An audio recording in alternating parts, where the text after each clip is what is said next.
This one's wife, she's not trying to steal attention. I've explained to you on many occasions that the narcissist pursues, usually subconsciously because most narcissists are unaware, the prime aims: control, fuel, character traits, and residual benefits.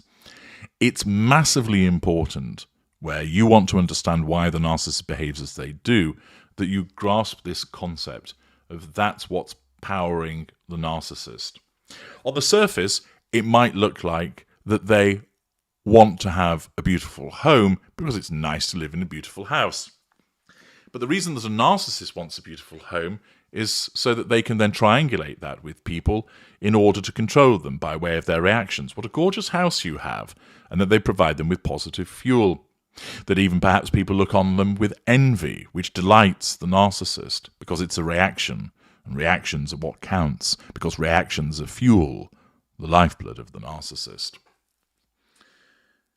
I regularly explain to my clients that what you see as the behavior and activity of the narcissist, you need to almost strip back and look underneath the bonnet to realize that what's actually occurring is that it is all about the prime aims.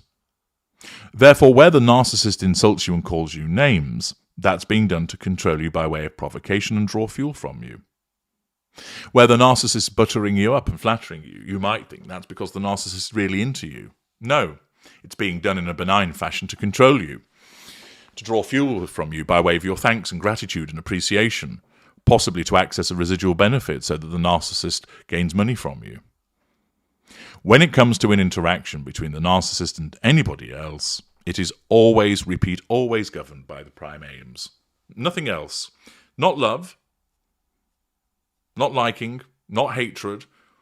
Those are just the bridges, the roads, the freeways, to compel the narcissist to get to the prime aims. That's what it's all about. The most important aspect of the prime aims is the necessity of control. Narcissists are hypersensitive to the issue of control. They're calibrated in a way that failing to acknowledge them threatens their sense of existence and compels them to take action to draw that attention back onto them by gaining your attention, whether politely or rudely. But the point is, your attention must be got, because then that signals that you're under control. For this one's wife, she faces repeated threats to her control on a daily basis. Now, it's important to point out that it isn't the case that for most narcissists, each and every moment they find themselves facing a threat to control.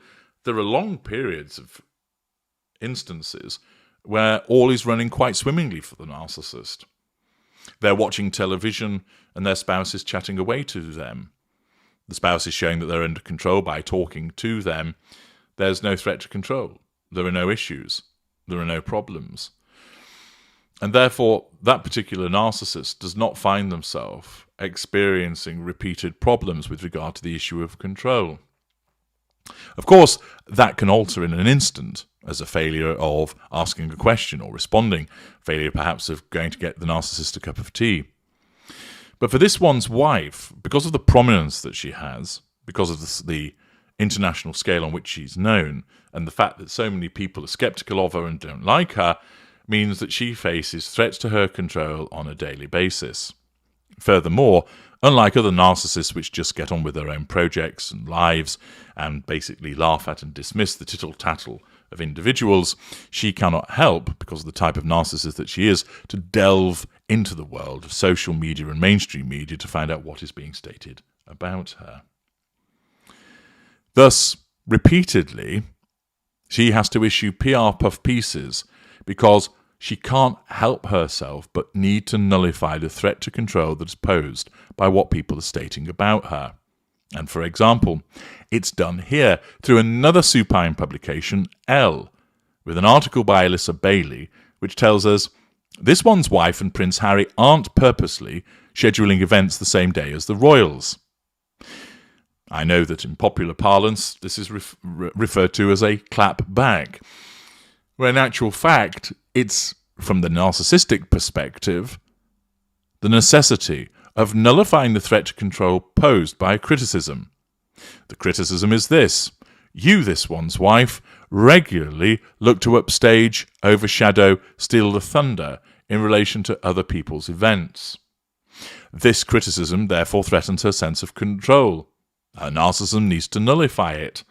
Therefore, it causes her to issue, through a PR puff piece, a denial that that is the case, utilising the improbably named plastic-faced lickspittle weasel that is the Lieutenant Omid Scobie.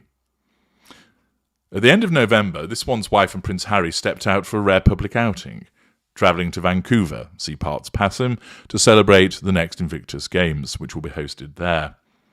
Within 24 hours, the royal family hosted the President of the Republic of Korea during a state visit to the UK, where Kate Middleton even wore a tiara.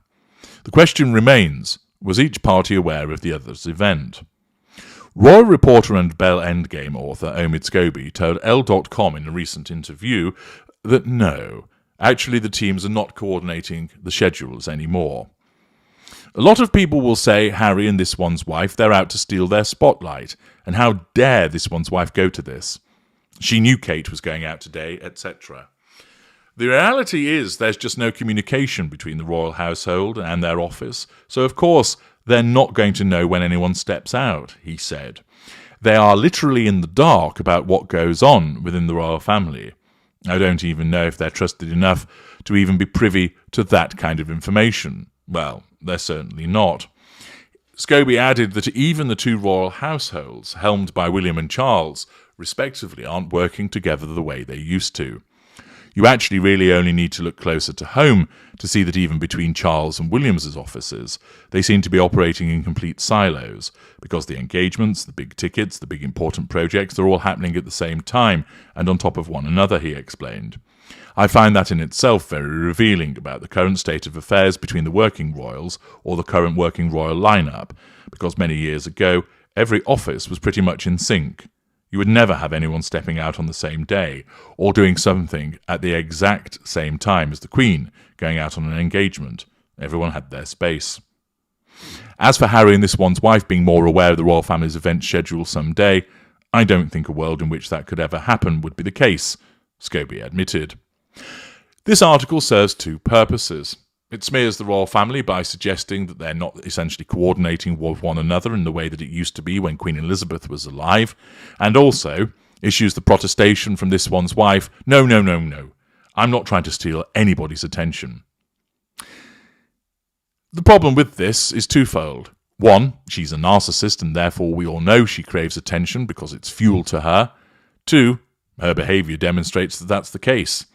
Therefore, despite the denials and protestations of Omid Scobie, they're not actually going to take her anywhere in terms of convincing anybody that she isn't attempting to steal the limelight. Furthermore, his explanation that there is no coordination between this one's wife and the royal family, whilst that's correct, she doesn't need that in order to attempt to steal their thunder. How so? Well, all she needs to do is look in the media, which she regularly does, to see what Kate and William and Charles, etc. have been doing, because it's reported on. And we all know that because of her narcissism's need for control, she needs to know what they're all up to, and therefore she looks, and she finds out. And we regularly see, whenever there has been something involving the British royal family, who is it that suddenly pops up, being seen walking across a parking lot, and funnily enough being photographed and filmed? This one's wife. Oh, who all of a sudden decides to go to the ice hockey? This one's wife, to ensure that she's seen on the Jumbotron.